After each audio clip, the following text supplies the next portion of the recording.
राष्ट्रीय युव दिवस उपलक्षे आईन सेवा प्राधिकरण पक्षर शोभायात्रा जाजपुर ता 12/1/2026 तारीख जिला दौराजज तथा आईन सेवा प्राधिकरण अध्यक्ष अमृत रंजन नंद निर्देश क्रमे स्वामी विवेकानंद स्वर्ण क्षेत्र राष्ट्रीय दिवस उपलक्षे निशामुक्त भारत गठनर संदेश बहन करी जिला दौराजज सबुज पताका प्रदर्शन पर विचारालय परिसर एक शोभायात्रा सहर परिक्रमा करथिला।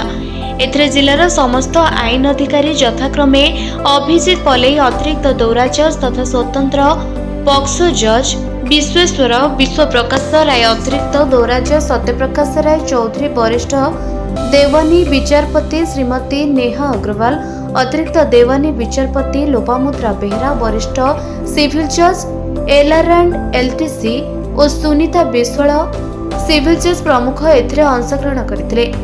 प्राधिकरणर कर्मचारी माने शोभायात्रा आयोजन में सहयोग करथिबा बेले विचारालय गुड़िकर समस्त कर्मचारी वृंद हाथ में सचेतनता वार्ता लेखाथिबा प्लाकार्ड और बैनर धरी शोभायात्रा रे जोग देथिले।